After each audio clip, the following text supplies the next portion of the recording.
Okay. You started it. Oh, well, it ain't coming through yet. I'm trying to find my pen, that's all. There we go. Okay, it's live.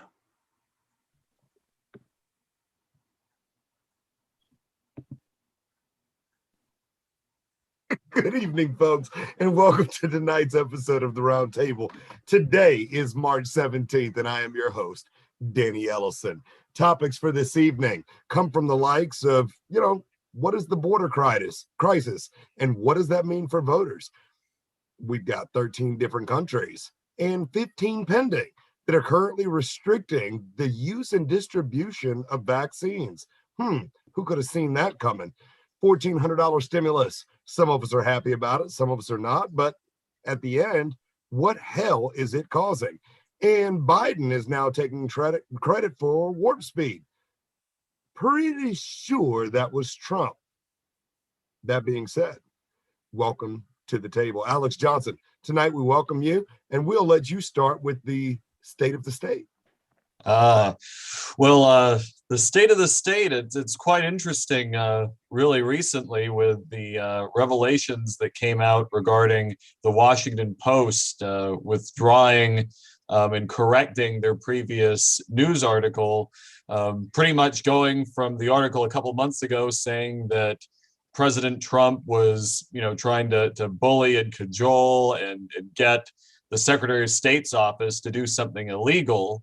And then, now, months after the elections have been over with, the Washington Post posted a retraction saying that, well, that isn't exactly what was said now that a recording of the conversation has been released. And I think that is that's a big deal, and it's a big deal for the credibility of news stations. It's a big deal for the credibility of the narratives put out by the media. But one thing the way that I see this, and this is still developing, so I mean it's just food for thought and something to consider, is that it really brings up an issue in our legal system, and that's the idea that defamation in general, defamation claims, the idea that if I say a lie about you and it hurts you, that I could be sued for that lie. There's generally an exception for public figures, people involved in political office, that damages for such lies generally are going to need to be due to a lie intended to cause harm maliciously, like pretty much knowing that what you say is false and then causing some sort of measurable monetary harm. And I think that this case shows how there need to be more definition around that, because in the age of viral media, mass media, the ability of a story to go worldwide immediately, a lot of harm can be done, and the impacts of that harm aren't necessarily monetary. I mean, I don't think that President Trump is, losing money because of that lie having been spread.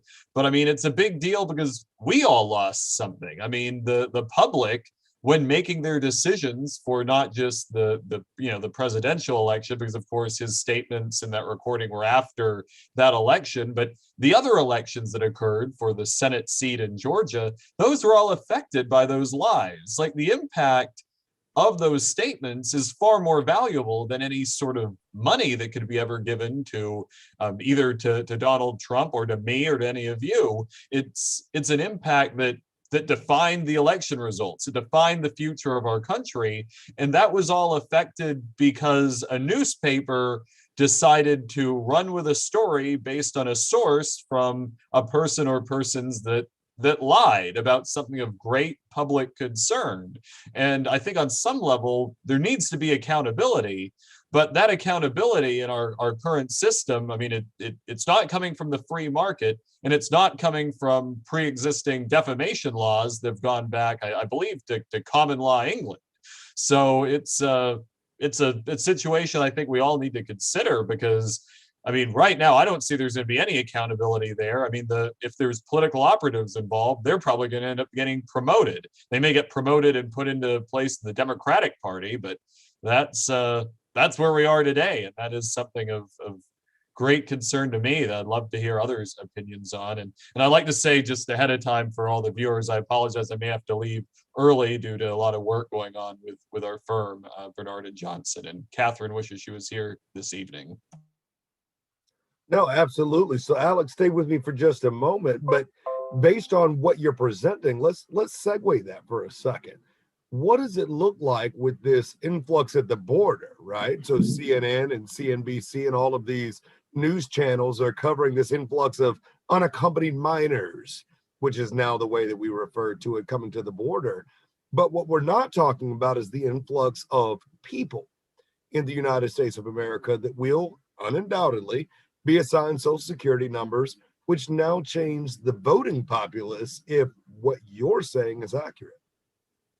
Oh yeah, I mean, absolutely. I mean, with people coming here, and if they're assigned, you know, if they are given the right to vote in the respective states, or even just the ability to vote. I mean, ultimately the system that one uses to vote determines a lot of things. If all you need in a state is to have a Social Security number to be able to vote, and you know, every state gets to determine who votes in their states, who's involved, it belongs in that state, and that's something that is highly dangerous to our country if certain groups, especially it seems like Democrats, are probably going to be wanting to bribe people and get them to vote in exchange for them hopefully, in their minds, voting Democratic, and that is dangerous. And I think that I don't put it past the Democrats or even some Republicans to try to undermine the integrity of our country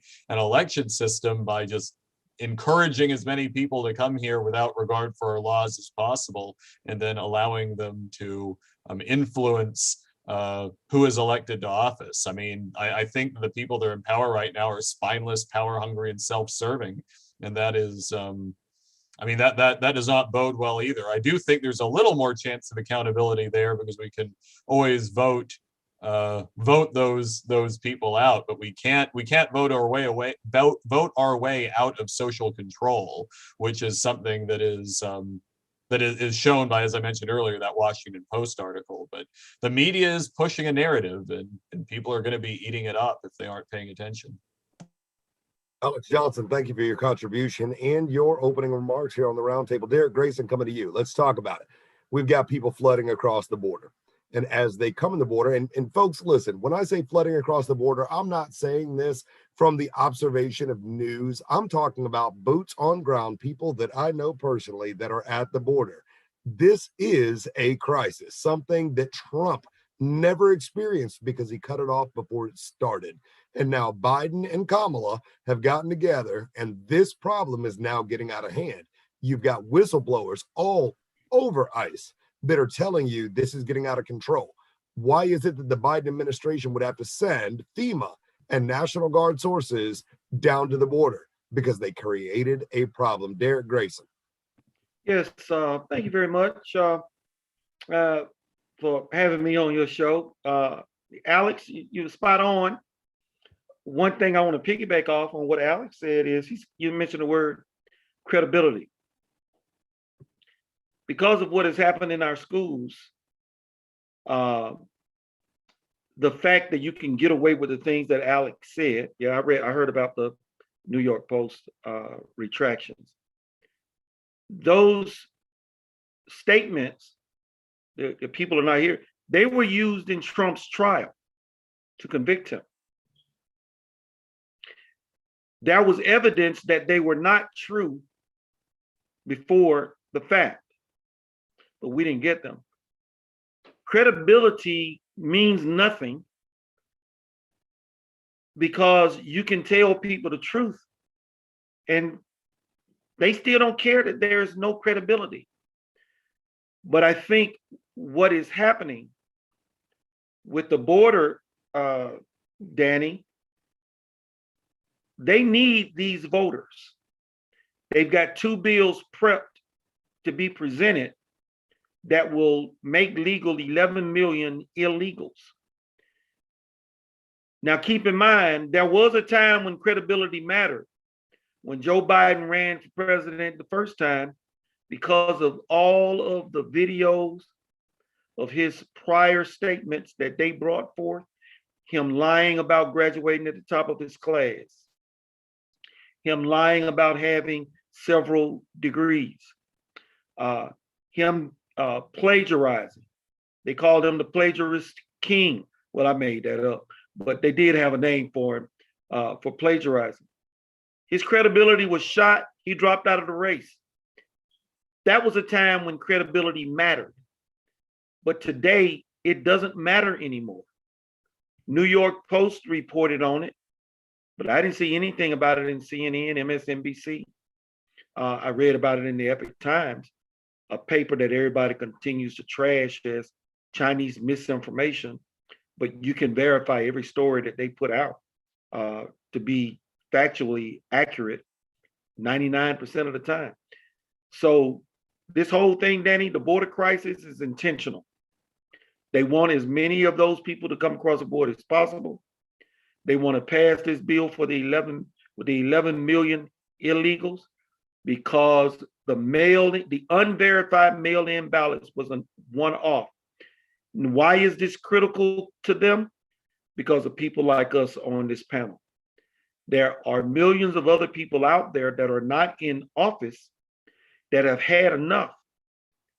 And both Democrats and rhinos have come to accept the fact we can no longer continue the illusion of two parties fighting against each other, one party winning sometimes, one party losing another time. That is gone. So now we must go full on socialism, which brings me back to Alex's last statement. You can't vote your way out of social control. I yield back. Derrick, very well stated, and thank you for your contribution.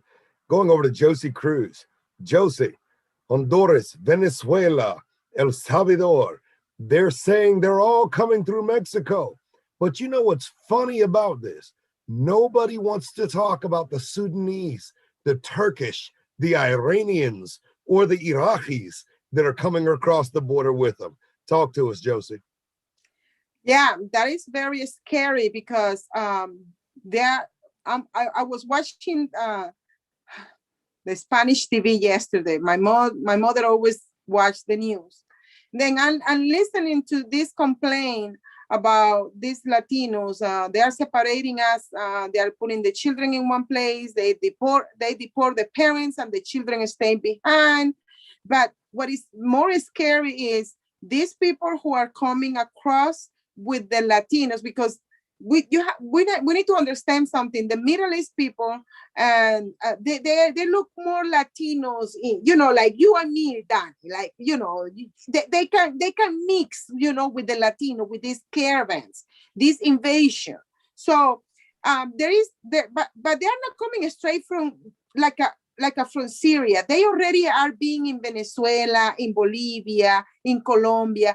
They already learned the language. They have a few years living in those countries, assimilating a little bit, so they can when they come across with the general population of this caravan, they can blend in easily. Okay, they can blend in easily. So there is people are coming from Venezuela, crossing the border, from Bolivia, crossing the border. And you ask yourself, how did they get from Bolivia and Venezuela, with that jungle in between Colombia and Panama? How do they cross there? So there is other answers to that solution, to that question. The question is simple. Venezuela and Nicaragua has like a contract, right? They don't need visa to come from Venezuela to Nicaragua. So a lot of Venezuelans are coming to Venezuela from Nicaragua. They go to Nicaragua and they cross the border to Honduras, and that's the way that they're making it to Mexico. And the same way with the Bolivians and other countries that are being affected by the socialist agenda, which we call the New World Order. Their goal is to destroy America. And when we're talking about culture cancellation, yesterday they were talking about marriage, cancel marriage. Now they are talking about immigration. But They are canceling the legal immigration and pushing for the illegal immigration, which we are seeing now in the border. And yes, Kamala and Joe Biden, they need these people for voting, but also we cannot forget that there is human trafficking involving that. There is a separation of families. So Josie, I'm going to step in. Because we're going to get off on that tangent a little bit later on in the show. So hold that. Thank you for your contribution about what's going on at the border. And folks, you guys need to understand there's people from Sudan, Iraq, Iran, all the way from the Philippines, people from all over the world. And Josie's absolutely right that are acclimating in South America. We do all look alike, right? We can all fit in together. Josie and I could get together. And if we're having a conversation in Spanish, we could tell people we were cousins and nobody would argue with us. But the difference is I'm not Hispanic at all. Now, that being said, understand, folks, this is a bigger problem than what you think. But we're going to go from that problem to our next problem. In the very beginning, many people here on this panel and all over the world warned you. They told you, do not take an experimental vaccine. Nobody has an idea or a clue what the lasting short-term or long-term impacts are going to be. Doctors, scientists argue, watch your back. Don't do this. Brian Slawinski, coming to you. 13 countries banned the distribution of current vaccines on the market based on blood clotting in people under the age of 40 and 50 years old that are getting pulmonary embolisms, clots in the brain, clots in the lung, catastrophic heart trauma. All of this is going on based on this rushed vaccine. Now we've got 15 more countries that are in line saying, hey, we are getting ready to pull this too, because now you're messing with our people, our population. But before we even got to throwing this vaccine downrange, this whole COVID numbers were starting to disappear on their own, right? Yeah. First off, don't believe the government. They lie to you all the time. Okay. First rule of thumb. If you look at all the, what's coming out in all the different countries and they're pulling out from this. Again, this was rushed. I mean, normally it will take 7 to 10 years to get a vaccine out, and they're doing it in less than a year. So some protocols are skipped, and they try to do it as safe as possible. But again, from that standpoint, what do you consider safe? I mean, obviously, if people are getting blood clots from this, there's got to be a reason from it. Is it just one of the vaccines, or is it all the vaccines? That's what you have to look at. Look at what ages are being affected, or is it across a whole spectrum? What races are being affected based on this as well? Anytime you take any kind of, and also the one thing that's interesting about this too is they make you sign a waiver when you're taking this experimental vaccine that you can't sue them back. Okay. So Brian, let me ask you. Let me jump in. And the waiver is just simply ridiculous, and we all know that. Now, that being said, based on the science, in the words of Dr. Fauci himself, is a vaccine even necessary? Not always, no. Because first off, if you have enough, if you're out and about, you have a strong enough immune system. I mean, that's why, for example, most people who grew up when I did, we used to play in the dirt and stuff like that. We had very rare chance of catching a lot of things because we had a strong immune system because we were out and about and we were exposed to a lot of different things. Some vaccines do work, like the measles vaccine and stuff like that. But I think this one was, quite honestly, they were in such a hurry to rush this, but they've had other COVID. This is COVID-19. That means there's been 19 different strains of the COVID-19. The SARS epidemic was a COVID-based virus. So we've had this before. It changes. The main thing, though, you got to remember is they rush through this process to get it out to the public. And the question is, does it work or does it not? I mean, the government's back and forth all the time, whether masks work, masks don't. Do vaccines work? Do vaccines not work? Who knows? Who knows who to trust? there's not good information out there. That's part of the problem. Well, absolutely right. So, Derrick, coming to you. I mean, come on. Let's talk about this for a second. Here we go. We've got something that assimilates the flu. It's amazing to me how many people have not died of heart attacks, have not died of car accidents, have not died of the flu virus in the last 18 months of our lives. It is phenomenal to me, the reduction in the need for cardiologists, the fact that the flu itself is completely annihilated by COVID. And now it is safe to ride a motorcycle as long as you wear a mask, because the only thing that can kill you is COVID. Talk to me, Derrick. Danny, when this started just over a year ago, I was not sure. Now, I'll be honest. So I would put on a mask because this was new, all that was there before us had everybody. But the more I dug, the more I researched, the more I watched, the more I learned, and the more educated I became. And starting in April, I was a no mask guy. Now, there were some stores that I may go to that required that I wear a mask. I had to go in there to pick up my prescriptions, whatnot. To that end, I went and had a mask made. You guys have all seen it.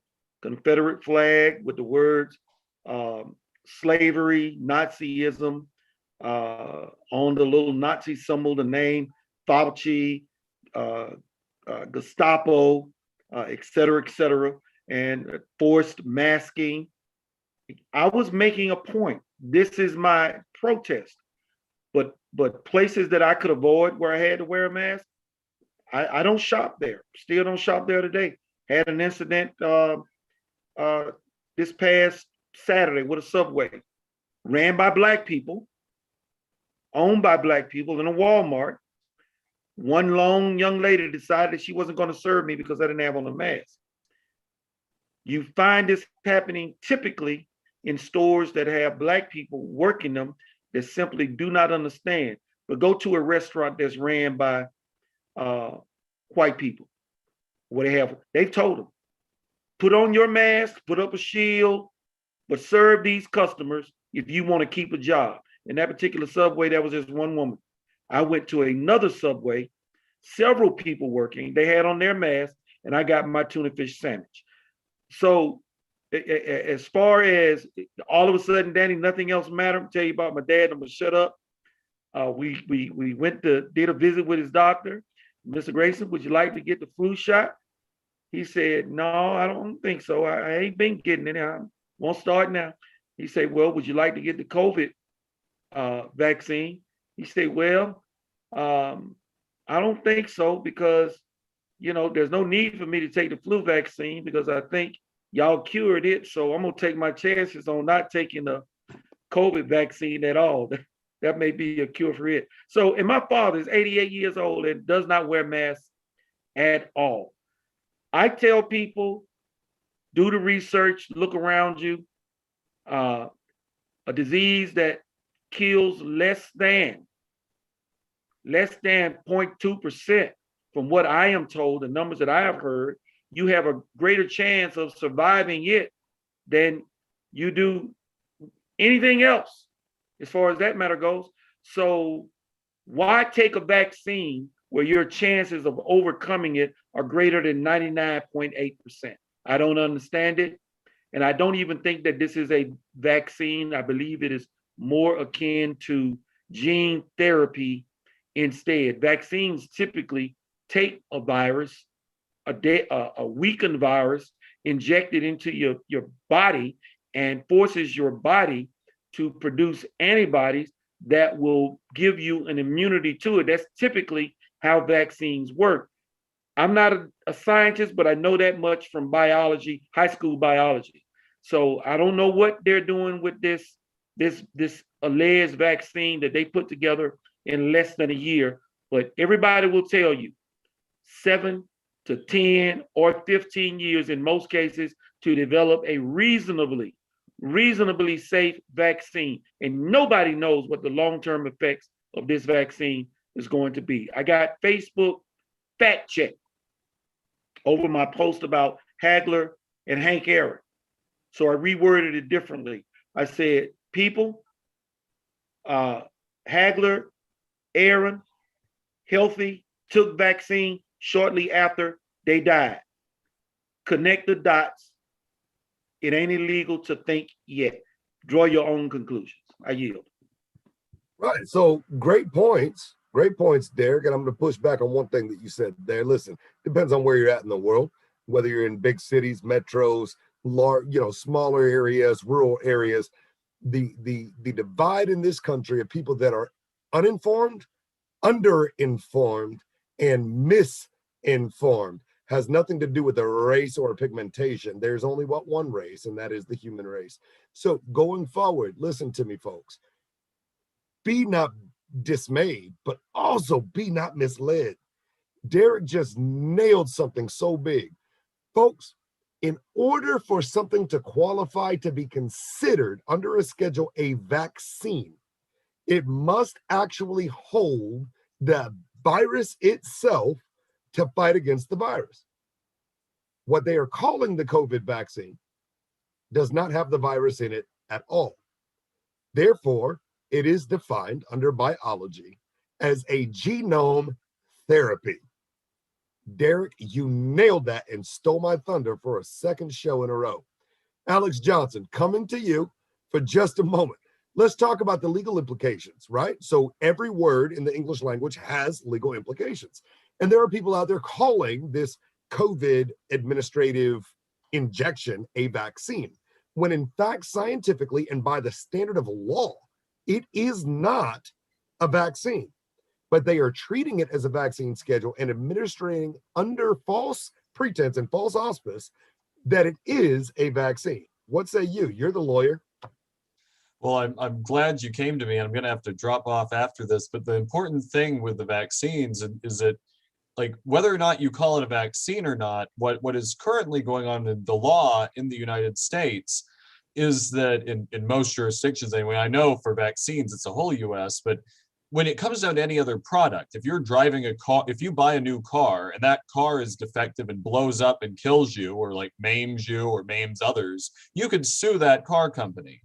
In the United States, if it's a vaccine, and this includes whatever they're injecting into people regarding COVID, like the COVID vaccine, and I know some people are referring to it as as sort of the emergency use authorization for the item, and it's not a vaccine. I mean, people have debated that term, but regardless of what it is, the implication for all of us is that if we take that, they have immunity from lawsuits for hurting people or killing people or any damages that may be caused, because our federal government, in their lack of wisdom, have decided that unlike in other areas and other products and other items, which we all are used to being able to sue the producer of it if they produce something that hurts or kills people, and that is common in just about every other area of law and every other product. With vaccines, if it hurts or kills you, you do not have that recourse. You have a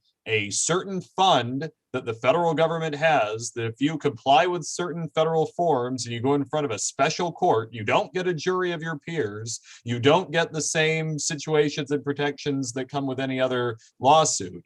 But you go through this esoteric fund and process, which hardly anyone knows about, you might be able to get some recovery, and apparently almost all claims of this fund are denied. Some make it through, but a large percentage are dismissed out of hand.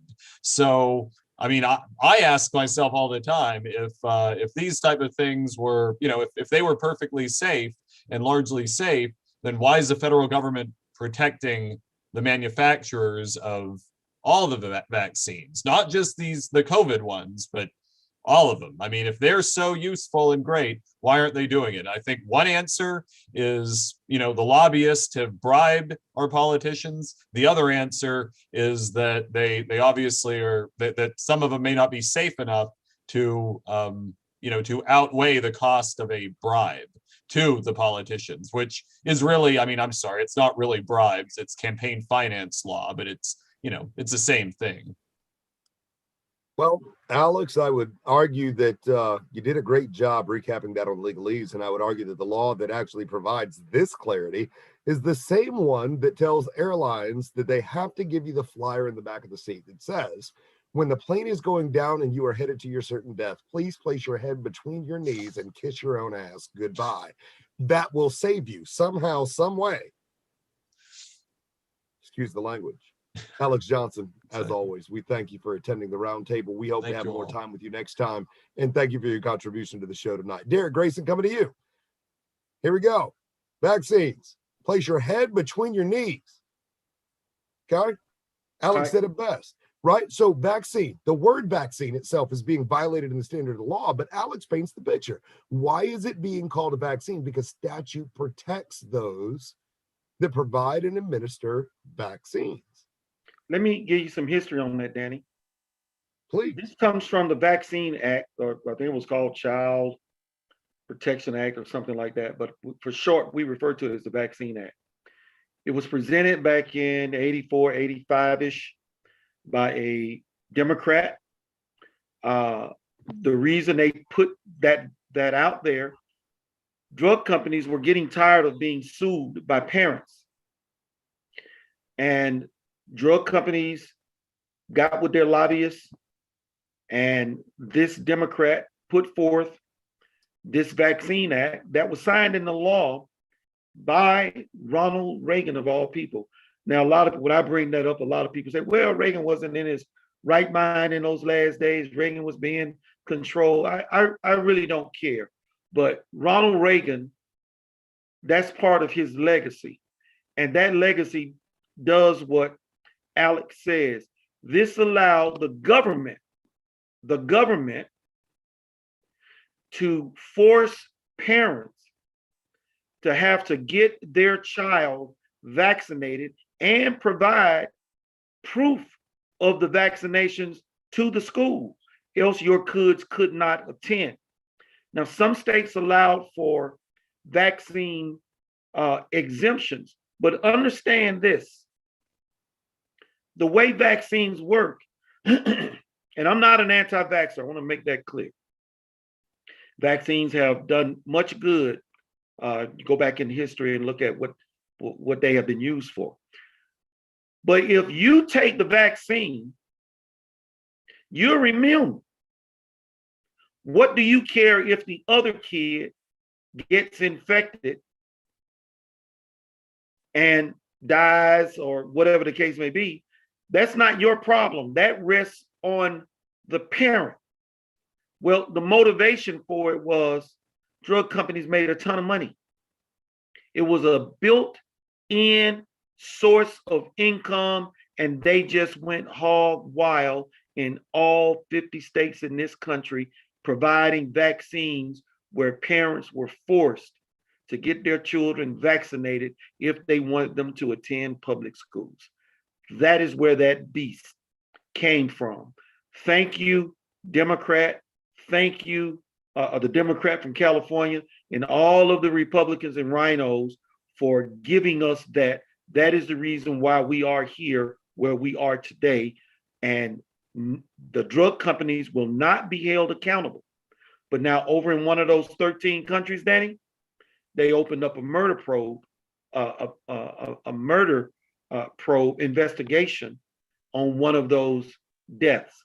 Now, it may not go anywhere, but over there, they can sue. But here in America, the Vaccine Act keeps us from being able to sue. All we can do is go to that board that Alex was talking about, that fund, and guess who funds that, where they get that money from? It doesn't come out of their coffers. The taxpayers pay a tax that goes into that fund, and that's where the money is coming from.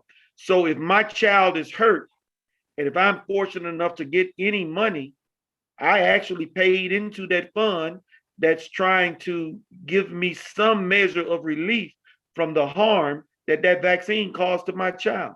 But all of these adults that are running down there getting that vaccine stuck in their arm, more power to them.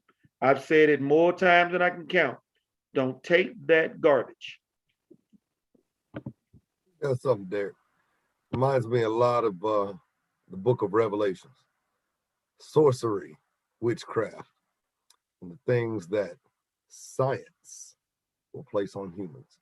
Brian Slawinski coming to you. So here we are in the age of vaccines, and the question must be asked.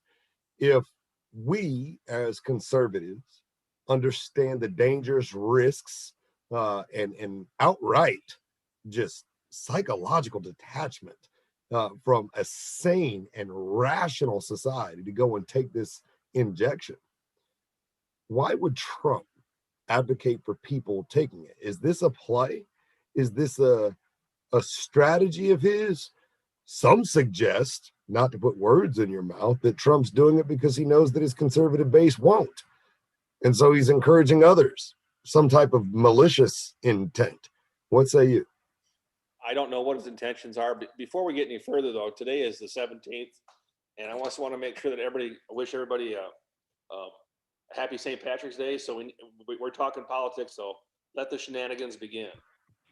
So, and there we go.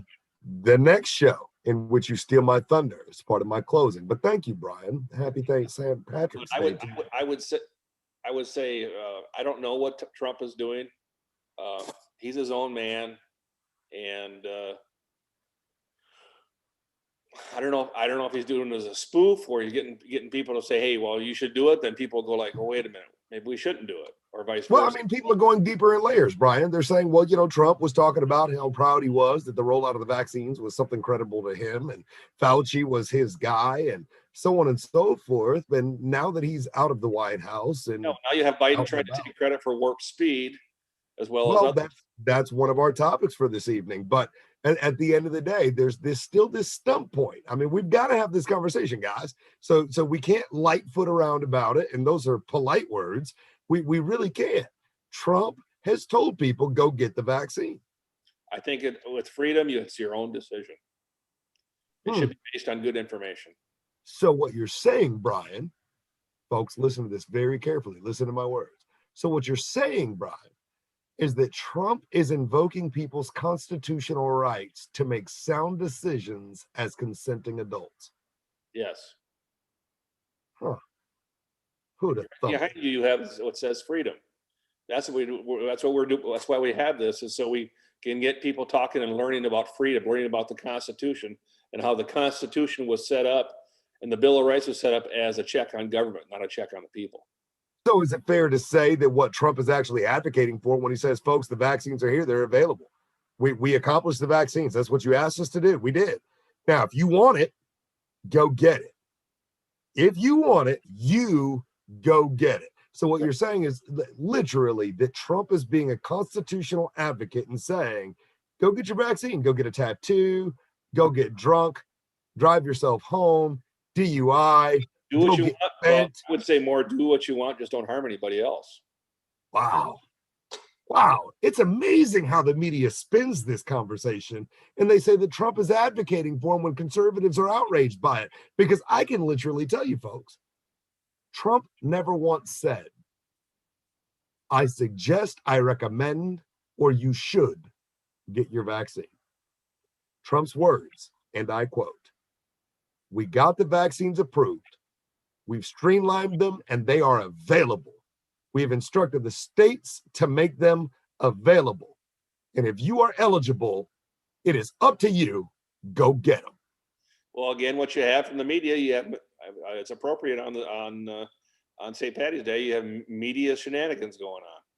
Well, I'll probably get called out of line for this statement, but I just call that natural selection. Josie Cruz, coming to you. As we talk about Trump invoking constitutional right and privilege to all of us freeborn, grown citizens out here, we're just allowed to make decisions. And I choose not to get stuck with the pen. And, since Trump left office and relocated, we have learned that he has come back and obviously ousted Fauci. They're not getting along very well. Fauci's saying, you must get the vaccine, herd immunity by July, so on and so forth. And Trump's opinion on this is, well, the vaccines are available. We've got plenty of them. That's what you guys wanted. We made it. This to me sounds a whole lot like 1991 in South America under the Bush administration, when vaccines were being handed out all over South America. Josie? the explanation that Brian gave us, I love it. But in my mind, because I'm coming from a socialist media, how they work out, you explain how they spin it, right? I was thinking in another point of view. I was thinking that President Trump was using reverse psychology with the media when it comes to the vaccine. So every time when he was in the administration last year, every time he says something, the media reverse it, right? So now what I'm seeing Trump, he's more dangerous now because he's a free citizen. He's like, he can say anything. And he knows how the media works? Yes. Does he know how to tickle them? Yes. Does he wants to send a message? Not only constitutional way, like Brian was saying, but also, okay, let me say, go get it or whatever. And I know the people will not take it because it's Trump who is saying it. The media has been brainwashing Americans, a lot of, specifically minorities like Latinos and Blacks. And now I'm working in a company where it's a lot of Latinos, okay? And it amazed me how they think. And it amazed me watching the news and seeing, for example, in Mexico, people pulling guns to each other because they want to get vaccinated. So it's like they're trying to kill somebody to get killed. No, not with the gun, but with the vaccine. So I don't know. I am always looking at it in a different point of view. And being Trump, who is Trump, and he's a genius, master genius in media, I think he's just playing the media. That's I that's agree my with thinking. that. And I think you brought up a great point about the Hatch Act. The division of politics and from social disclosure. I think that Trump is not held by these acts anymore, being relieved of office. And I think that we're seeing a very honest side of him. And I'm certain there is much more to follow. Derrick, let's come back to you. Let's talk for a second about, from Hatch Act, vaccines, forced, whether they're not forced, your choice. Well, because you're not willing to choose it for yourself, we're just going to hand everybody in your house $1,400. Here's some stimulus, and we'll let it ride on the diaper account of your great grandchildren. $1,400 freaking dollars per person. Now, granted, I got mine. They put it in my account. People ask, well, Danny, what did you do with it? Well, bought a whole lot of meat, and I'm going to feed a whole lot of people while they all come and talk to me about amazing stuff. So, Derrick, what say you? Well, I'm going to say this. Constitutionally speaking, that money should not have been given out. What should have happened is the country should not have been shut down in the first place. People should have been allowed to work, do what they needed to do, but they weren't. The government created this fiasco. Being that the government created this fiasco, and there are people that were being hurt.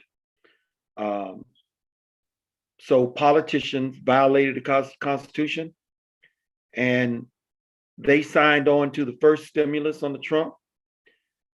They signed on to the second round under Trump.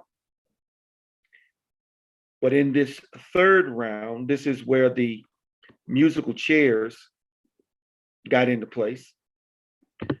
Not a single Republican voted for it because the game had already been set.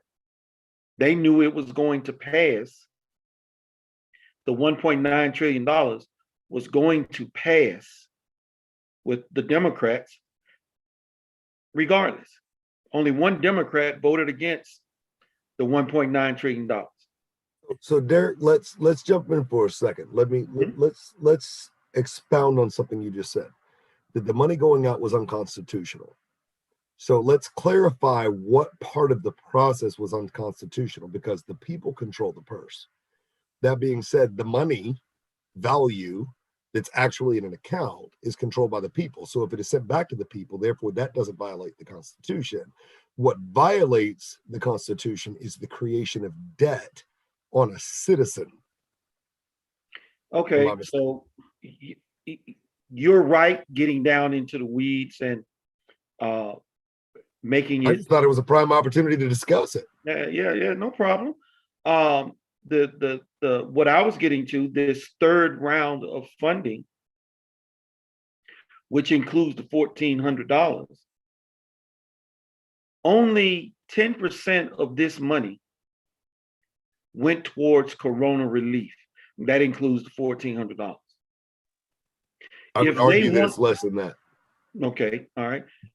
I saw some numbers. If they really wanted to do something about the people and put something directly in their pocket, every American citizen could have gotten $6,000 this time around out of the $1.9 trillion.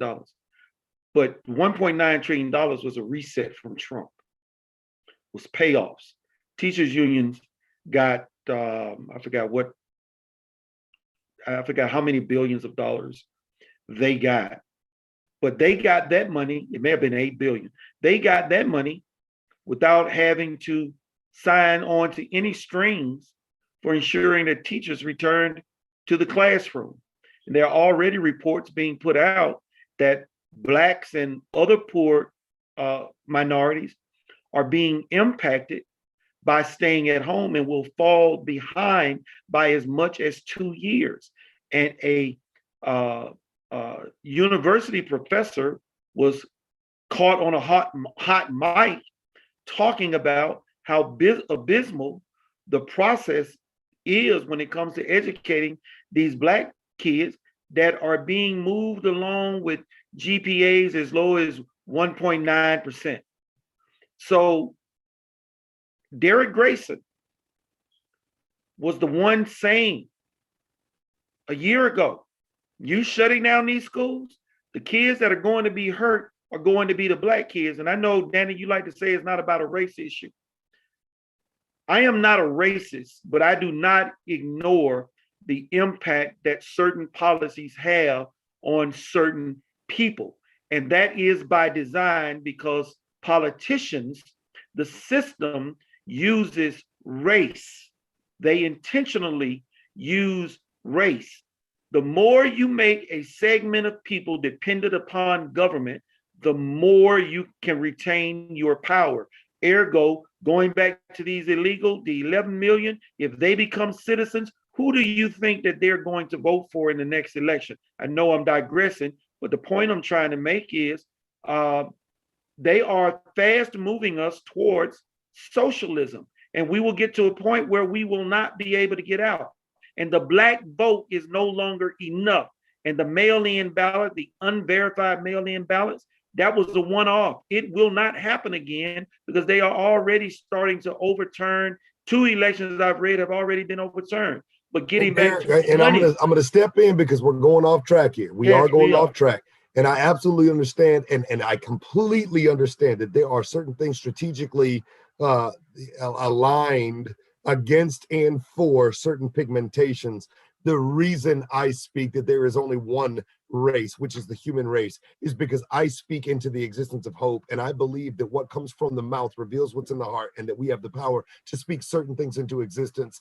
And I would pray that everybody watching this show, whether you are of Hispanic origin, Caucasian origin, African American, African itself, Asian, no matter where you come from, know this: it will never change until we all see each other as one race, but human and children of God. That is my pushback. That is my pushback. Danny, and that is why I is not to deflect. challenge you. It's not to ignore. It is not to ignore. I know it's there. I know it's there, and everybody talks about how it's there, but nobody talks about how to get over it. And how we get over it, Danny, order. is by seeing the enemy. If you don't see the enemy and the tools by which they enact their means, you cannot overcome them because you cannot see them. You cannot hear them. The Bible specifically talks about my people perish for a lack of knowledge. But there's a second part that says, because they have rejected my truths. So when I give a person the truth, hey, here's the truth. They're keeping these kids out of school because they know some are going to fall back and ultimately end up being dependent upon the system. But let me finish. Let me get this out. When that happens, we have a base. Now, this man that just killed 4 members of his family, well, I won't call them his family. They were the family of the woman that he shot who survived. Doesn't work. Known to carry a gun. Shot them because he wanted half of her $1,400. Who do you think created that monster, that mindset? And this goes back to Martin Luther King when he was attacked by a teenage Klansman. And when the police approached him, they arrested the man. They say, would you like to press charges? Martin Luther King said, I'm not interested in pressing charges against him. I'm more interested in the kind of system that created him. And this is my point, Danny.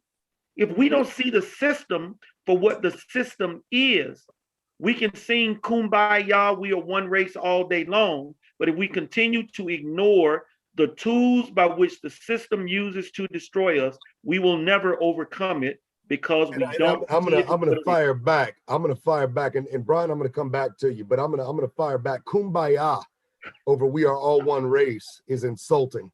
And so in that, I'm gonna say that we're agreeing more than we're disagreeing. My sole purpose being is the only way to get out is to know how to speak your way out.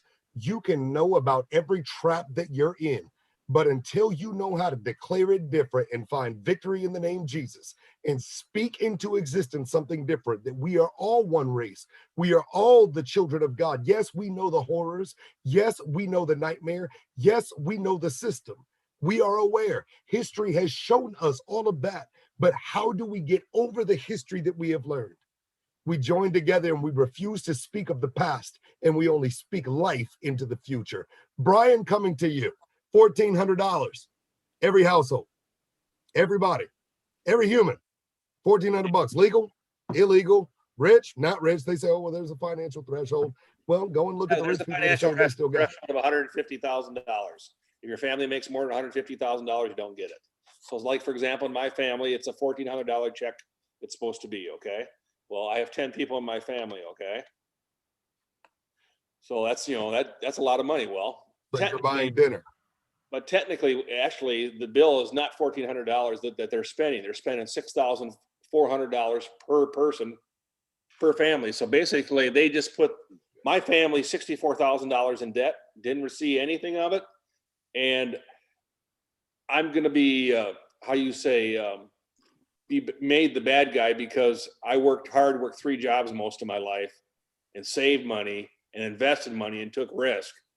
And I make more than that. That's wrong. Okay. It should not be based on any kind of financial things. Quite honestly, should not be done on the federal level. This should be done on the state level. That's where this needs to be done. That which is close. I'm glad that you said that, Brian. I'm glad that you said that. The state is where this needs to be done. And our state politicians are dropping the ball. They're just letting the federal government do it because, hey, it's a kind of a carrot stick thing, like they did with it when it came to the raising the drinking age. If you don't raise the drinking age to this, then you're not going to get federal funding. Now let's put some cobwebs over this. Let's bring Derrick back into this for a second, right? So let's picture. Oh, Derrick, I'm coming after you right now because you just got on my nerves. So let's picture this for just a minute. The Fed takes all of this stimulus, pushes it out to the states, and says, "This is our contribution. States do with what you will." And you've got Pelosi's California, you've got Kemp's Georgia. What does that look like for the citizenry of each state? Like, what is DeSantis's Florida? How would this be distributed? Could we even talk about the nightmare if this was done properly, how the states would mess it up? Well, first off, the money didn't flow to the states. The money flowed to the federal government. Right, but I'm giving the what if. What if? What if? So that would mean the states would have to fund it. How are they going to fund it? Well, How I'm are they going saying to fund the Fed takes this money, right, that they just sent all of us. The Fed takes it and disperses it to the states. So the states don't have to come up with the money. They just got it from the Fed. Yeah, I understand what you're saying. I guess I'm saying, one, you and I both know, Danny, that it wouldn't work. There would be no uniformity in sanctuary states. Every illegal alien that's present would get a check. I'm Hands down. glad that you said that. I'm glad that you said that, Brian. I see you. But now we got to bring Josie in, right? I'm setting you guys up. You don't realize it yet, but it's coming. So now we got to go You're to gonna mess Josie. around and we're gonna steal your thunder if you keep at it. Well, no, that's why I'm cutting you off. So Josie, coming to you now, right? So go ahead, Josie. Hold on, because it's not only the Derrick is making you, get off. I'm gonna make you get off too, because we need to understand something. In order for our communities to get over their race, you are talking about the human race, right, Danny? Yeah. So in order for our communities, specifically the minority communities who are Christians, the problem that we are having is pastors are not preaching the healing, okay? They are reminding constantly the minority community, we were a slave, we were this and with that, but they are not teaching the divine part of healing and forgiveness, first. Second, when we talk about, you talk about human race, I can see it is more like the ideology way of looking at it, the human race. But the reality is we are under attack of communist and socialist agenda. And one of their goals for them to maintain control and maintain power is to divide us in groups, in little groups, okay? The Black, the Latino, the Asian, here, there. So what I'm trying to say is, by bringing these people to our country from the border south to border north, because we always forget about the north border, Canada, okay? They are bringing those people with the mentality of government dependency. And I'm gonna say it clear. We are talking about Latinos. We are talking about Hispanics. We are talking about people from Africa. We are talking about people from Middle East. We are talking about Islamists. All this mentality of the mentality of this illegal immigrant crossing our border, they are coming with the mentality of the government have to give me. They need to support me and provide for me. So I believe, for example, you are running for a mayor. I hope you are running for that position in the mayor, right? In that city where you live in. So what is the function of the mayors or the commissioners and the mayor coming together to implement laws and policies that are going to benefit the community? But you know what? Let me tell you something. With these Democrats, and the last week you were trying to correct me about Democrats, I call them communists, okay? The problem with these communist Democrats is the implementation of policies and the laws are affecting minorities in a very, very bad situation. They are putting our people in bad situation. The policies, the laws, and everything they decide in the local level. That goes with the schooling, but that goes with food, with traffic. Name it. We need to change that from the local level going up. Why do you think Muslims are targeting mayors, commission, and all that? Why do you think? Because they're trying to do it from above, from the federal level with Obama, and they couldn't make it. They couldn't achieve it. But now they are working it all the way around from the bottom, and they are raising. So, Josie, understand this. I'm not disagreeing with any position that any of you have held at all. I'm not disagreeing with it at all. I'm just saying that I would fight differently. And we'll cover that up in my wrap up. So let's go over to Brian real quick. Let's talk about warp speed. We're going to shift topics. I know you want to come in with something else, Brian, and everybody else is running off, so you might as well too. But the topic right now is warp speed and Biden taking the credit. where Trump has done the work. Like usual. That's exactly what Right? it is. No, warp speed was put together by Trump, and it's been successful getting it out. But it's sorry, my computer just went kapooey on me here. Hold on a minute. So I think that Trump got it out, and like you said, we were talking about him saying about should you take it or not. I think again it comes back to freedom. Now I want to get back to the topic when you're talking about the $1,400 and where the money's going to. I was just looking at a Forbes article here. $350 billion. $350 billion is going to the 50 states and the District of Columbia, and that is based on the allocation formula using the unemployment rates in the states. So that means that New York and California, who had strict economic lockdown policies and high unemployment, will get the majority of the bailout money. States that weren't open, like Florida, South Dakota, will get a lot less. Right. So it's going to be disproportionate anyway. And here we Correct. go, backing up again. But you see right over my shoulder right here, the word freedom. So, I've got to extend it to all of my guests here on the show. Freedom is available to you too. And I kind of spoke it into existence. I knew you were going to jump onto something else. But Derrick, Grayson, here I got to go. I got to come to you. Let's go to warp speed. Let's try to get the topics through for the night before I've got to do my wrap up where I hit every single one of you in your throat. Listen, So, Derrick, let's talk about warp speed. okay, warp speed. Here it is, short and skinny. Biden said, we got it done. We're getting 1 million doses out a day. Victory lap. The Epic Times came right back behind and said, Biden's a damn liar. Trump was doing 1 million doses a day before Biden even took office. So Biden accomplished nothing extra. Nothing extra. Now, some people don't understand nothing extra. It's like Danny, Father's Day. Somebody gives, man, you're such a great father. And I really appreciate it. I said, man, being a good father ain't nothing extra. That should be expected. Okay. Yeah, it's just like hosting this show. I mean, you should expect nothing extra. Everybody's going to cut you off and steal your thunder every episode. This show is different. We do expect something extra. We love it when we steal your thunder. I thought that Brian was going to get it a moment ago, but you hurried up and moved on to something else. So I tried to move on. I tried.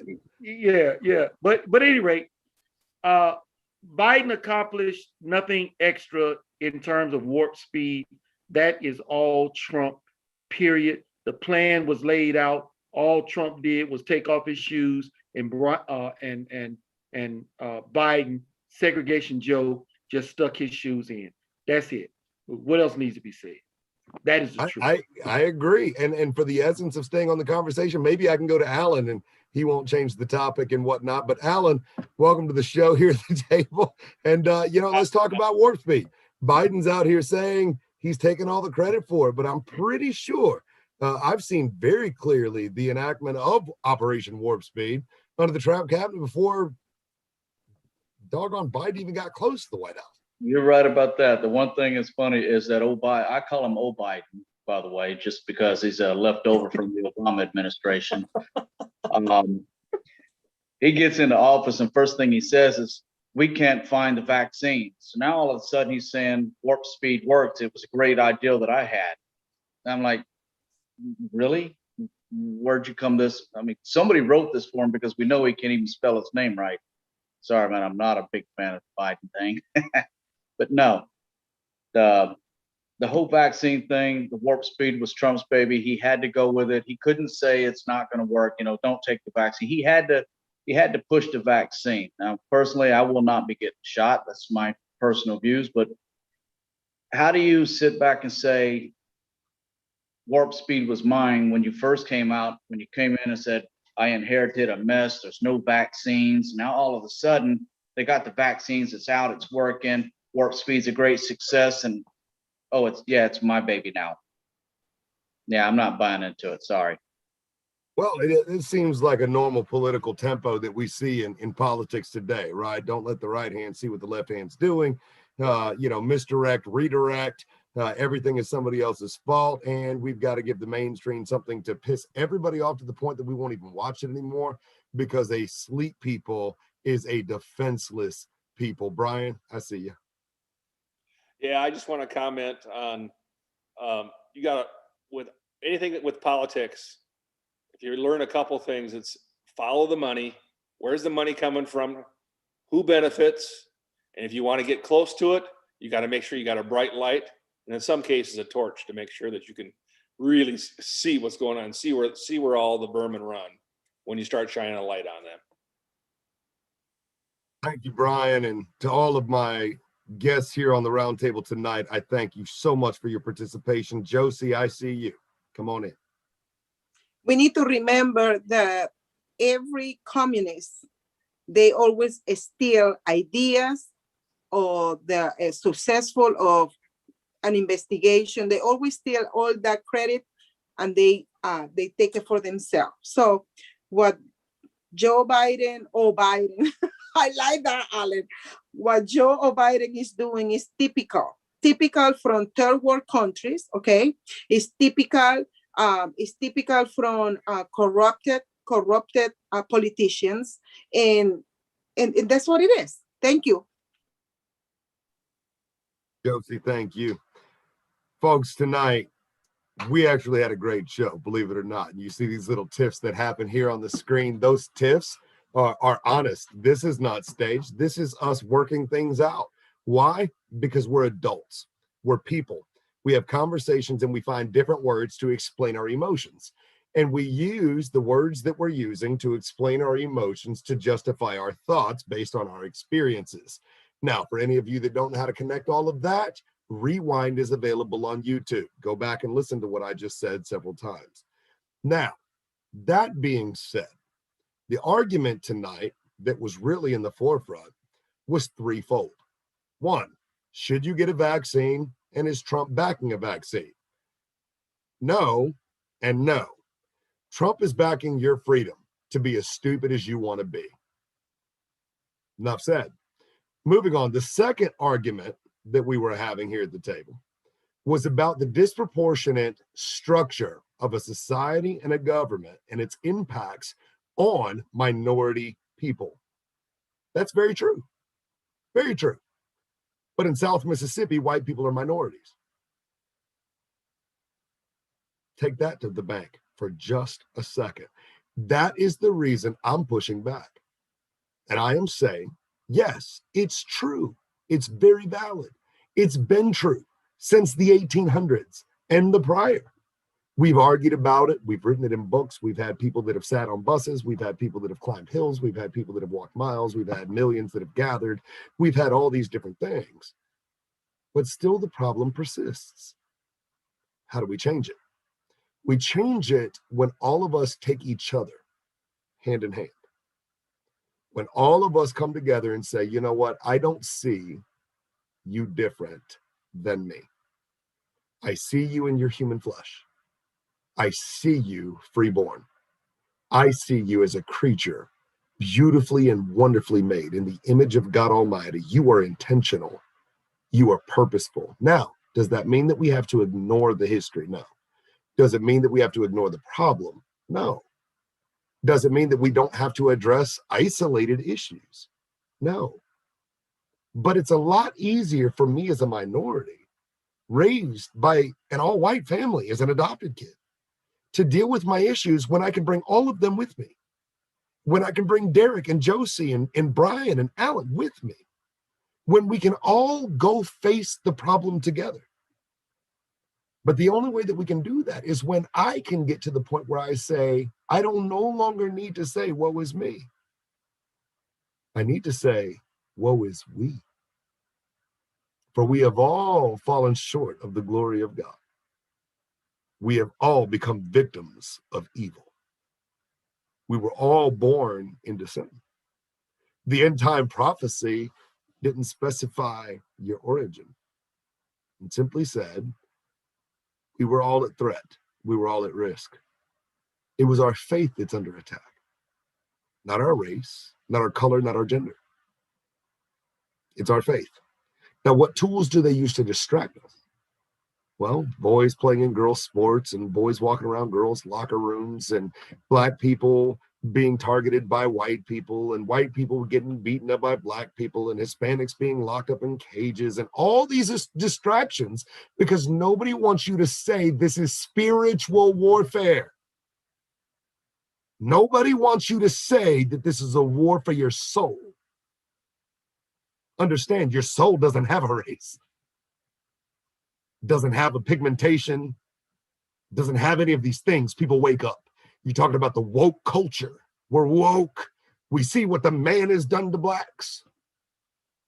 Yeah, but you miss what the devil's doing to souls. And nobody is being spared. Get off of your agenda. Stop speaking into what they fed you. Start calling us the human race and fight back for our soul. So tonight, in rare form, my closing seems relatively normal. I actually want to pray with you. So join me in that. Father God, in the name of Jesus, I pray right now that your Holy Spirit would descend upon this earth, the place in which you have invested and manifested in your people. And Father, that you would restore us in spirit, out of our mind and absent our flesh, to be submissive to you and you alone. Father, that we would acknowledge the spirits and principalities that have raised against us as a people, and that we would speak intelligently into the realm in obedience to your kingdom and under the authority of your kingdom, that we would send those principalities back to hell and the pits of hell from which they came.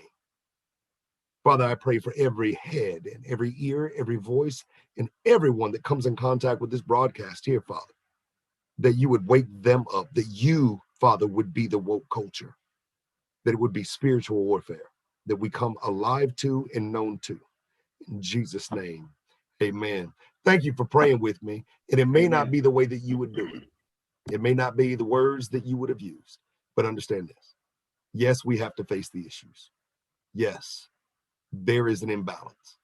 Yes, there's a target on blacks and Hispanics and minorities. There's a target on women right now that we have never seen. There is a target on everybody's back.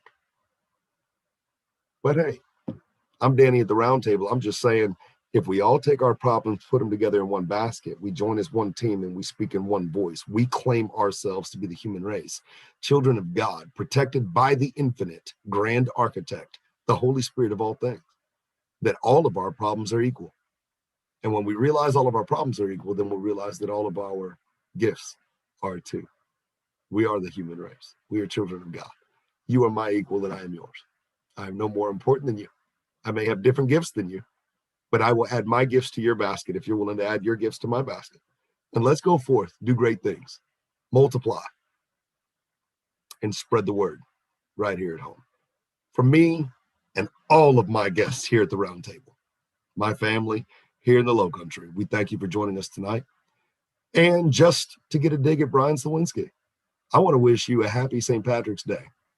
And if your loved one that's watching this with you is not wearing green, you owe them a pinch. But I wish you, honestly, the best of a cold beer. Good night, everybody.